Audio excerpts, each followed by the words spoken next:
this talk is about,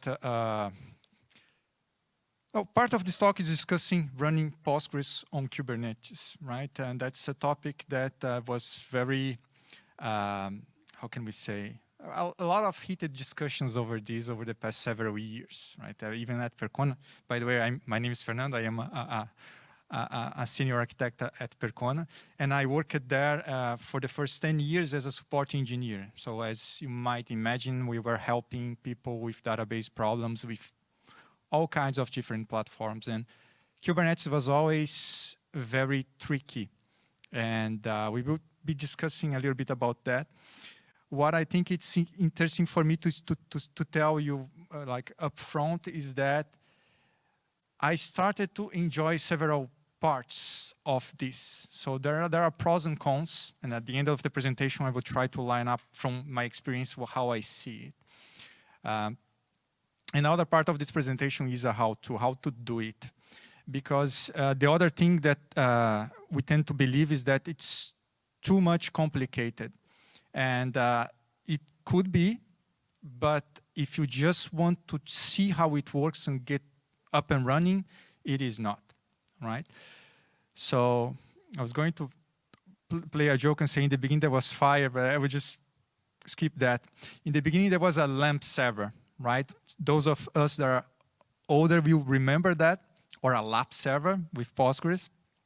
And how things usually evolved with when you had the database and application in the same server is that you are going to be looking at upgrading the server for a bigger one, right? That was in the beginning. And after that, you would start thinking, okay, let's decouple the database and the application and have two servers. Or even if you have too much traffic in your application, it's somewhat easy for us to just increase the number of servers, or was, right? That's in the past.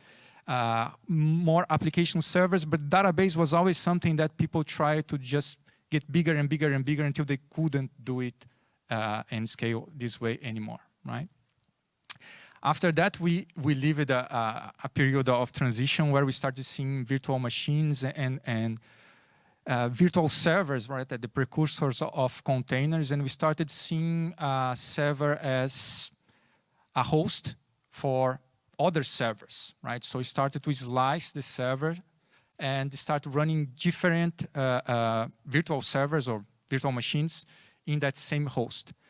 That's a concept that helped expand things and the way we see, we saw computation and well, infrastructure as a whole, right? So we started to having all those servers that were hosting virtual servers.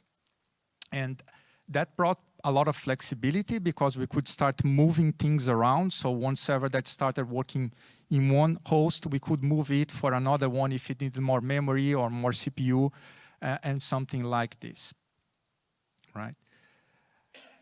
What we always need to remember, and it's a conversation I often get to talk again with new engineers that join the companies, that whatever service you are running on a computer, you are running on a computer, and a computer basically it has resources, right? So we are talking about CPU, memory, and disks.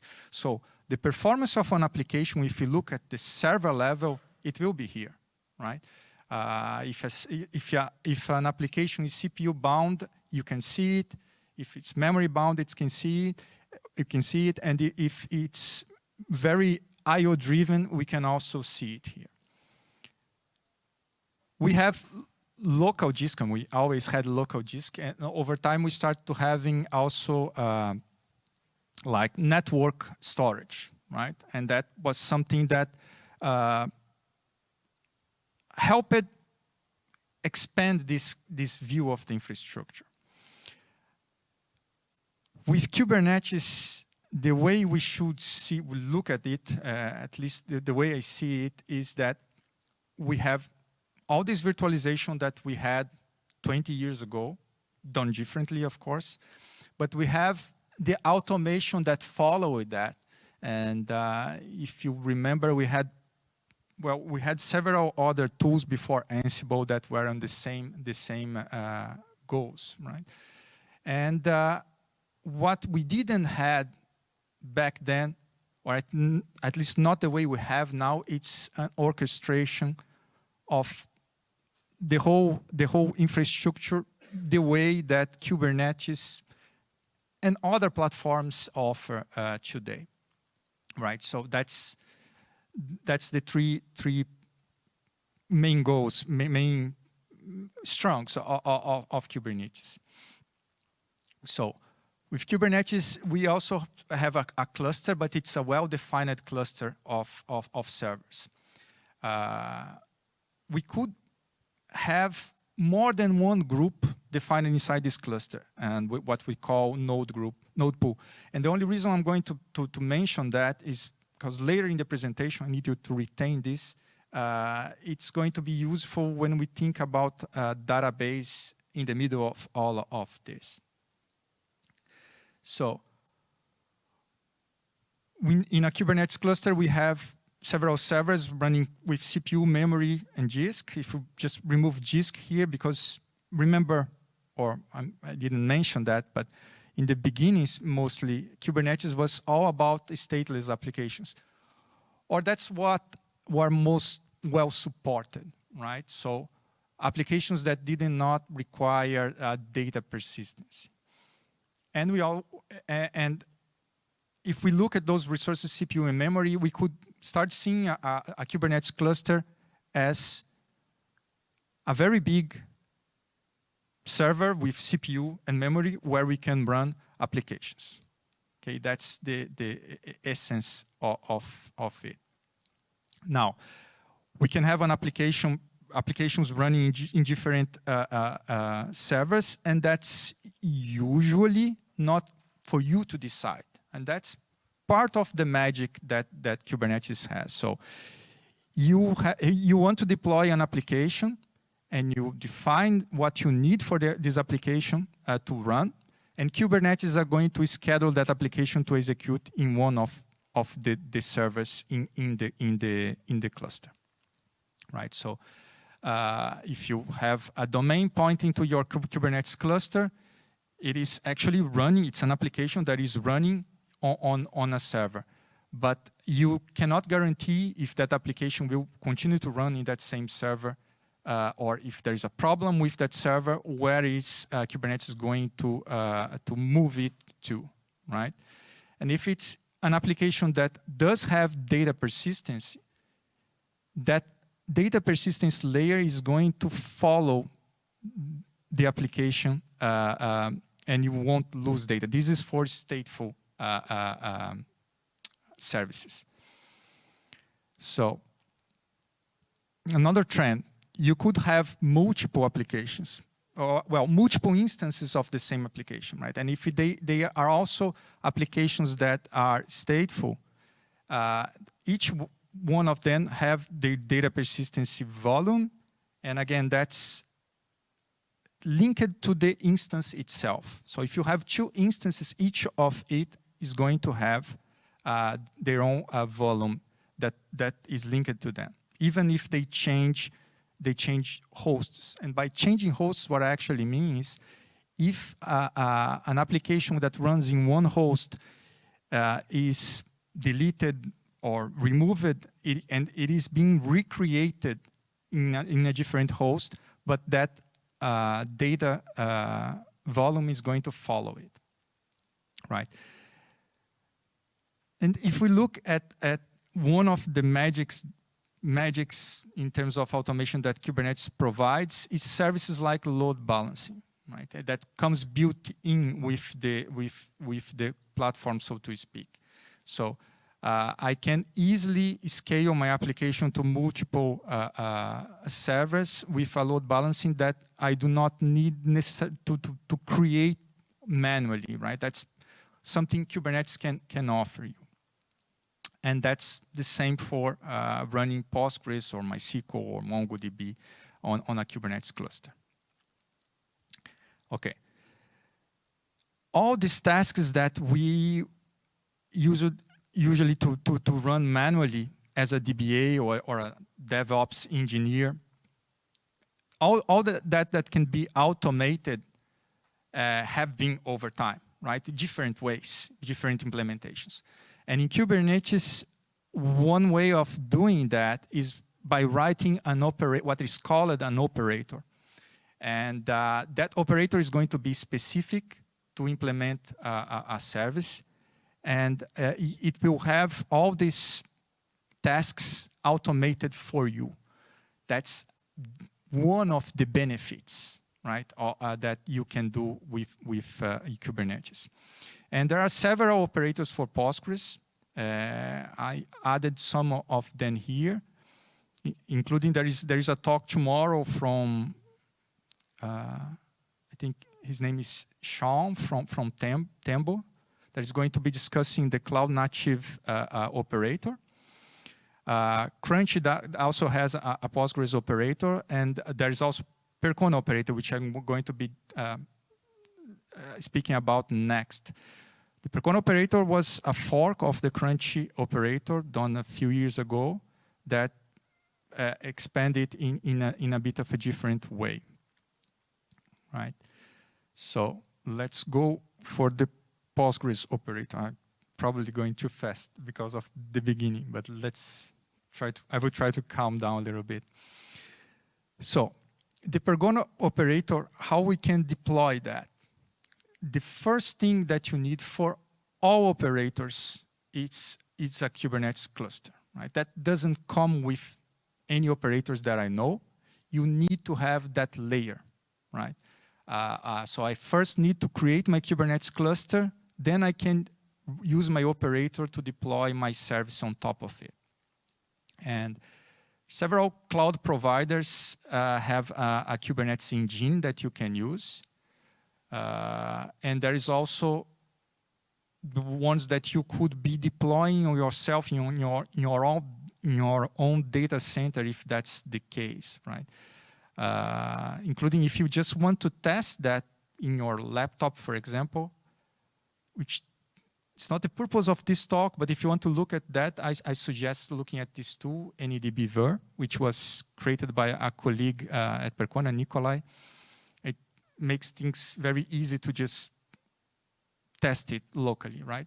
But I think you do miss a bit of the magic that if you are trying that for the first time, to do it using an actual cloud provider, just to have the feeling of how it would be having your service running on Kubernetes instead of a database as a service provider, for example, or instead of a VM running in one of those cloud providers. And for this talk, I'm going to show you how to do it on Google Cloud, just because from all of those, I think it's the most straightforward, right? So once you have the Kubernetes cluster, you get a copy of the operator, the Patroni operator, any operator, and you deploy that operator. You can customize it first, or you can just deploy as it is. If you just want to see how it goes, you can just go with the defaults, and you should have a Kubernetes cluster. So creating a Kubernetes cluster on Google Cloud, considering that you already have an account, considering that you have the tool, the gcloud tool installed and the Kubernetes tool installed, you just authenticate. There is a command line command to create that cluster, right? You get the credentials so you can use it locally. You get a copy of the operator, which in the case of the Patroni one, it's just a Git clone. The sources are available on the GitHub, and it's fully open source. And you deploy the cluster, first getting the credentials and then creating a namespace, deploying the operator itself, and then deploying the Postgres cluster that runs on top of the operator. And it is actually deployed by the operator that it was running just before, right? So when you create your Kubernetes cluster, you get a new cluster, which is a 3-node, because we defined it as a 3-node in the line where we create the cluster. And it looks like something like this. So we have three hosts, three machines, which are actually the same virtual machines that you would have if you were deploying them as GCP virtual machines, right? And of a given family type. So in this case, for this test, I deployed with one that has like 4 virtual CPUs and 15 gigabytes of memory, which, given its 3 machines, our Kubernetes cluster, how we can view our Kubernetes cluster, is a 12 virtual CPU cluster with 45 gigabytes. That's what is available for us to use. And so the git clone is just a copy of the directory and applying getting the credentials and then namespace. So this is the first of the 2 steps to actually deploy the Postgres cluster. First, we deploy the operator, which is, in fact, we do a lot of other things besides that, but they are all bundled together in a single YAML file. But you are creating secrets, passwords that are going to be used by the cluster, all in this initial stage. And that generates a pod, which I will be mentioning just after. Right, that is called the Postgres operator pod. And when we run the second command, which is defined by this custom resources file, we get the actual Postgres cluster, which in this case is composed by 3 Postgres instances, because that's the default configuration. Note that I haven't changed anything from the default. I just run the custom resources files as it was. It also comes with 3 instances of pgBouncer, one which these instances are independent, and they point to any of these other 3 Postgres instances. I will be mentioning that more. The third instance type here is the repo host, which is in fact a backup server, right? That's a pgBackRest a server that we have there, and our operator. And that creates we can call it an object for this custom resource file that is a PG object, which is our cluster, right?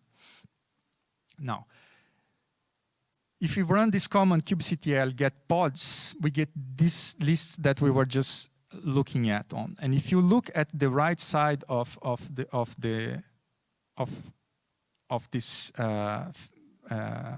list, we get the actual physical host where each one of those instances are running, right? So I just made a color combination of how they were coupled together. So all the green instances are running on the same host, the light blue ones on another host, and the yellow ones on the third host. And these are called pods. So what is a pod?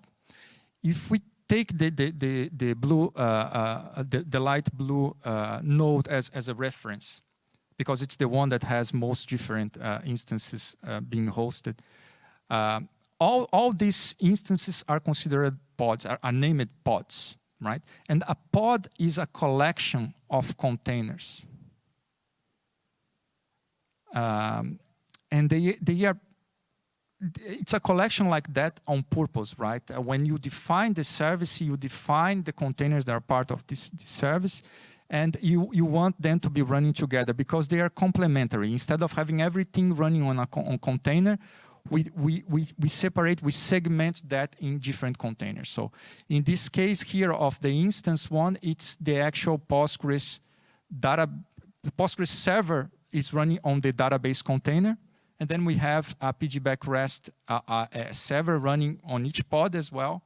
And the other 2 containers are complementary configuration parts. For pgBouncer, the same thing. For pgBackRest as well. And the operator only has the operator running. If you do have questions, feel free to stop me on the spot, okay?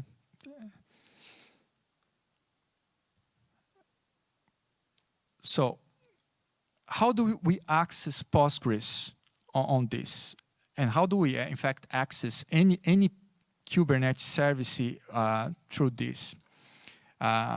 We do it through service endpoints, which again are defined by the operator that we created, right? And here we have different ways to access Postgres that leads to different instances in the Postgres cluster. So there is one endpoint that connects straight to the primary, whatever the primary is at this point. And there are other endpoints that connect straight to the replicas, whatever standby server that is not the primary. And we can do that directly, or we can do it through the connection pooler. So different ways for different needs in this case.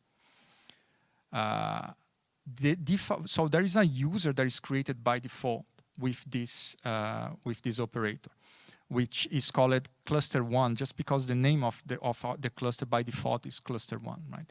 And that user is created by default, and the password, and the way to get all the secrets and passwords and credentials in Kubernetes, you get it.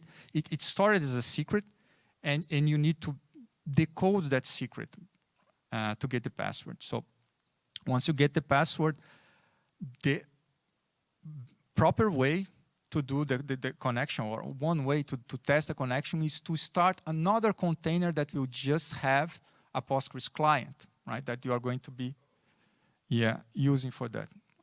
I promise I didn't do anything different. Yeah, okay.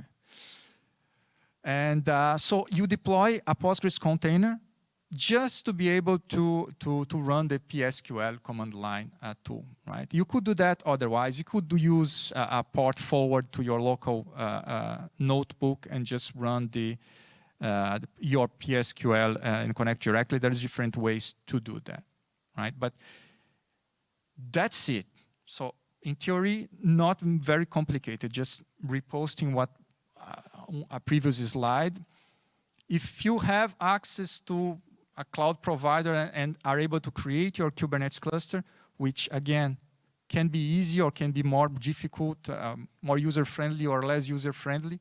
But once you get your Kubernetes cluster, in order to deploy Postgres or any other database using an operator, you just get a copy of the operator and you run that operator to deploy using that Kubernetes cluster you have created. Okay.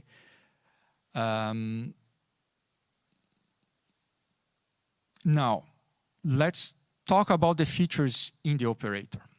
And in this talk, again, I am talking about the Patroni operator, but most operators have similar features, just different ways of implementing them, some with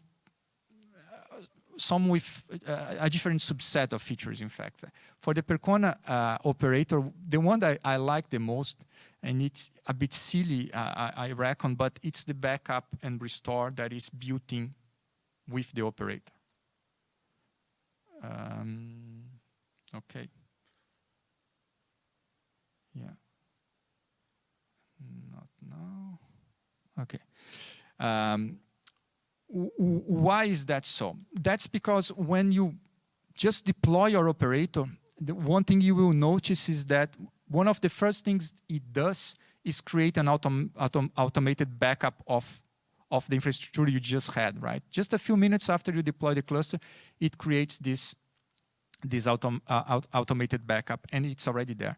And the reason why it does that, it's because it is configured by default with scheduled backups, which you can customize however you want, right?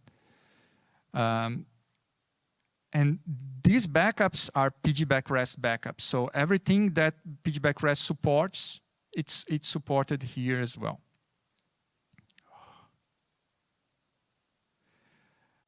So this is just a view of getting inside the pgBackRest or the backup server and looking at what the backup from the pgBackRest strict point of view, right? That's our full backup right there. And here is a view that is kind of provided by the Patroni operator, which is how it sees a backup that exists, right? and how you access it through the operator, because you won't be access it through the pgBackRest. You will be doing that using the operator. The microphone keeps coming and going here. I don't know why it is it is doing that. If you realize there is a way to just stop it. Now, besides local backups, you could have also remote backups. Right? And the remote backups, you need one, let's call it cloud bucket offering that you could use for that is compatible with the S3 protocol, right? And for this test, I created an S3 instance. No, please. An S3 instance on Amazon, and I provided the directions here on the main configuration file, which is the CR YAML file, and the actual secret credentials for accessing this bucket I need to provide as a Kubernetes secret, right? So I create this secret, and in fact I need to decode that secret first on base 64. That's a pattern that you are going to be seeing a lot. So I first decode encode my credentials, and then I create a secret with these credentials encoded. And that secret, it's the one that I tell my custom resources file to use for this, right? If you're doing everything by default, that's the name you will get by default. And then I apply these secrets, and then I apply my custom resources file. There's a lot of applyings here. So, and the sequence is very important. So first I need to have my secret created so I can create my second repository, my remote repository that is going to be using this S3 bucket. And I can use the extra repository as for scheduled backups, or I can use it for on-demand backups as well, right? And here I am just doing a very simple test of creating a backup YAML file, which has this type or kind Percona pgBackup, and just asking or defining, telling the operator to use my remote repository for this backup, right? And I can just, again, apply that file to have my backup done. And the restore process is the inverse of this. So he's showing my list of backups. Now I have a second backup, or a backup that is running for the on-demand backup I just created. The restore process is the inverse of that. You also create a YAML file, but you are creating a restore file. So the kind of object, it's a Percona pgRestore. And I'm saying the name of the restore, and you need to use unique names, so it needs to be unique. And if you are doing that manually, you need to keep tabs of that yourself. And here I'm just saying, get me the last available backup for this remote repository here, right? And again, I just apply it, and it's going to be restoring it on the cluster. And by restoring it on the cluster, I mean, it is going to be, in this case, yeah, I think it does on the primary. You know, no, it just rebuilds the primary in view of this restore. It's a very blocking operation. You are going to put your cluster, your Postgres accessibility down while you do this restore, right? But as it would in a regular environment. Yeah. I thought you did the YAML file to create the backup, YAML file to create the restore. Could you do like a kubectl exec command into the cleaner and just run pgBackRest stand? You shouldn't. You shouldn't. It is, and it's going to work because that's what it does in the. Yeah, but look, your pgBackRest server knows the backup is there, but the operator doesn't, because you just skip it and do it behind its back. So much less complicated just to exec pgBackRest stand. It is because you really know this part. But the purpose of the operator, as I see, it's to abstract all of these details and make it more approachable, right, for those that do not. Yeah. So another feature, one that is very important, it's high availability, right, and disaster recovery as well. So high availability is done by Patroni, and we just had a presentation from Shri just 1 hour ago explaining how you can use Patroni for that. So other operators implement this in a different way. The Percona one uses Patroni. And with Patroni, you have, instead of using Zookeeper as it was used in representation or etcd, in this case, it uses Kubernetes native DCS for that, right, Patroni. So if we just come here and delete the pod that is running the primary, Patroni is going to elect a new one and out of the available replicas, right? And then the old primary is going to be rebuilt or as a replica. So, do you need to know how Patroni works to use the operator? No, you don't, and you shouldn't have to, right? It's something that is abstracted from you. Does it? Well, I will keep that other comment for later. Yeah. With the Patroni implementation on the operator, does the operator deploy a node for every etcd service, or does it put the etcd service on the same node as the... There is no etcd, no Zookeeper.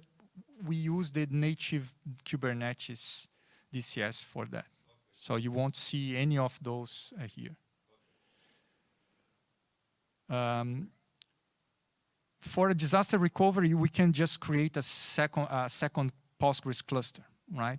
And we can do that through the operator itself. I just won't detail how it's done, but you can opt to use streaming replication for that.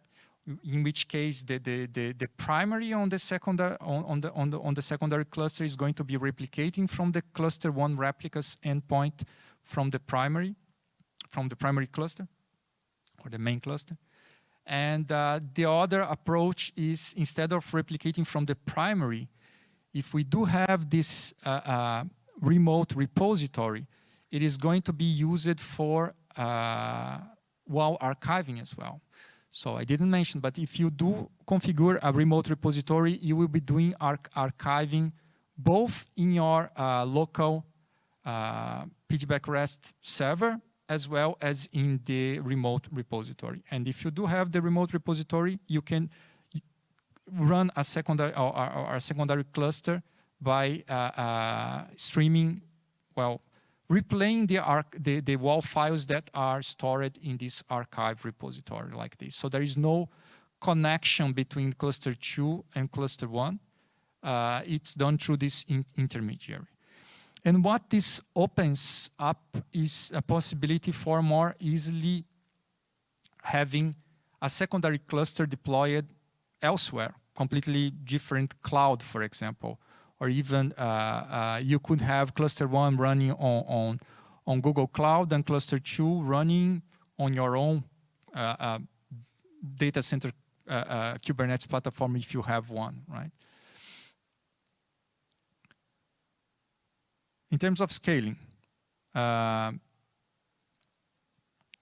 for scaling storage, how does storage works on Kubernetes? We saw that diagram with the storage showing below, but in Kubernetes you have what is called a persistent volume. That's the nomenclature that is used. And you have a persistent volume claim when you assign one specific volume to one specific instance of the service, right?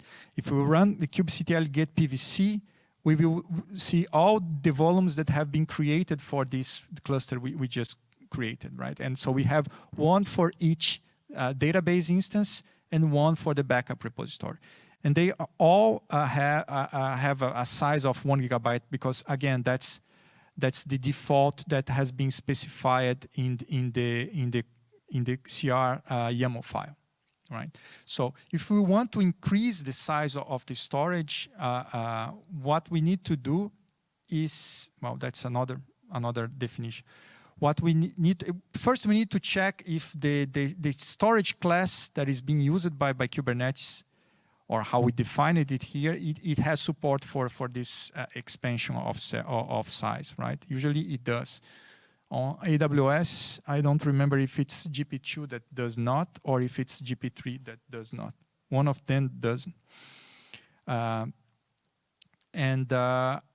You just need to edit that file again, and again, you will be doing most of your customizations by editing this file. Or if you're using a Helm chart, by using the Helm chart options, right? So we just increased both storage definitions. We apply these changes, and it's going to increase the capacity. I think the last version of the Percona operator has the possibility of auto scaling for storage, right? I think there is an option you can enable. If the Kubernetes platform where you're running supports that, it can be done automatically. And for scaling compute resources, you do more or less the same thing. But you can either limit the amount of CPU or memory that a given container can access, or you can request a minimum of memory and CPU. I see very little limitation to use limits, right? You shouldn't be doing that up front. The request is, on the other hand, it's something that you want to. So you, for example, if you have a Postgres server that you want at least for it to run with, I don't know, 50 gigabytes of memory, you need to request that up front. So Kubernetes will schedule that instance to run on a Kubernetes node that is capable to provide that, right? And again, to apply those are just, you just apply the file again. For scaling horizontally, in terms of number of replicas, you go to the same file, you increase the number of replicas, but just have in mind, and this is important, the way that the service is defined by the operator is that there is a rule that we call affinity rule that says there can only be one database instance per Kubernetes node. Right? So if you want to increase the number of replicas that you have, you first need to add a fourth node to your Kubernetes cluster, and then you can increase the instance size. Right? Another feature, we have kind of built-in monitoring with PMM. And if you already have a PMM server running, you can just point to it. But if you are doing this all on Kubernetes, you probably need to want to deploy one on Kubernetes, right? And we can do that using a Helm chart. Again, I create a secret just to avoid it creating one automatically for me. I get a copy of the Percona Helm chart for PMM, and I deploy my PMM server running on Kubernetes. And here I just did a port forward to access that server, which is a web interface, right? This is deploying the server. For enabling the monitoring on the cluster, all you need to do is to create an API key, which you can go in the web interface and create from there, or you can just run a curl command to get that key created, right? And you create a secret with that key. You encode you do not need to encode. You can use this other option, which is string data, where it's not encoded. And you just need to edit the CR YAML file and set PMM enable to true. Since I created my PM server on the same Kubernetes, I have already the monitoring service endpoint created, and that's what is used by default, right? Okay, so I wanted to show you how this runs with a test application. So what I did here, and I will speed up because I have 5 minutes. I modified my CR YAML file to create a user, and I modified the Postgres configurations through Patroni. Again, we need Patroni here, so we are using Patroni, so we need to do all our Postgres configuration through Patroni. And I applied these changes. I got the new user password. I created my test database with this user, and I got a copy of a Sysbench container to run my benchmark, which is my application in this case, right? So I start with just populating my Postgres cluster with data, and here I am connecting to the cluster 1 AJ, which is linking me to the primary, creating my test data, and first I'm running one process that is running Sysbench OLTP read-write workload, and I'm pointing that to the primary as well because it's read-write. And I'm creating a second Sysbench workload that is read-write. And in this case, I am pointing it to my cluster 1 replica, so it directs the to the secondaries, right? And here's a just view of all the pods running, just to tell that it is. Both Sysbench and PMM are being scheduled on the available Kubernetes nodes.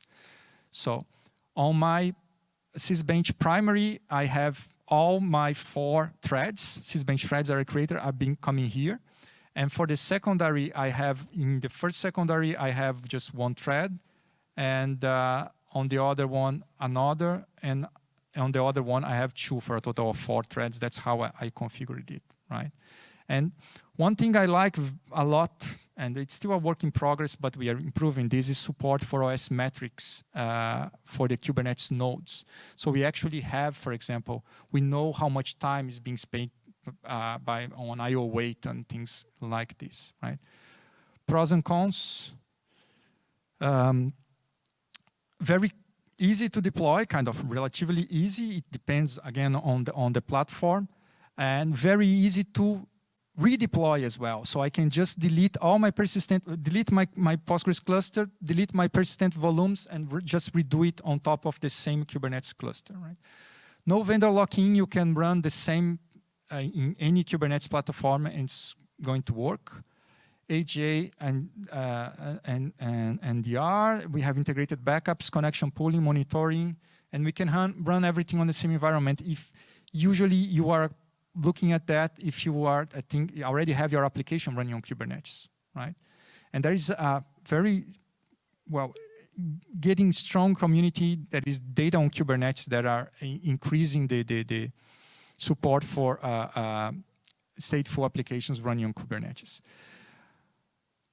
Worst part of this is troubleshooting, right? I just show you guys everything working. When it doesn't work, it gets complicated, right? If you do not have Kubernetes knowledge in-house, I really don't think it's a good idea to run it in production, right?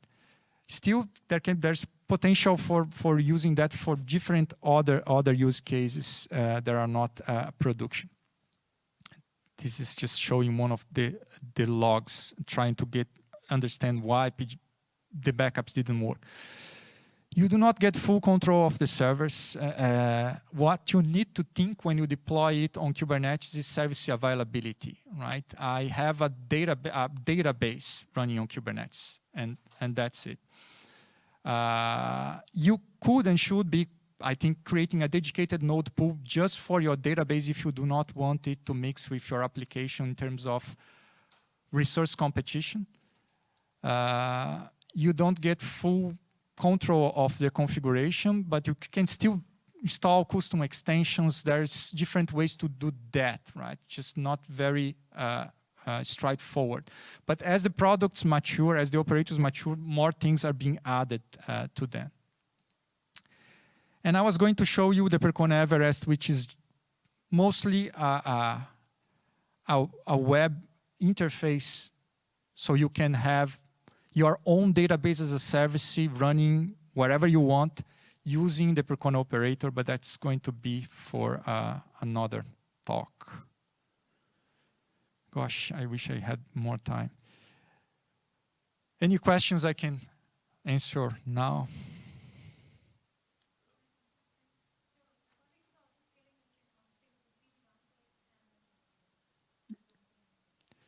Yeah, the auto-scaling for one.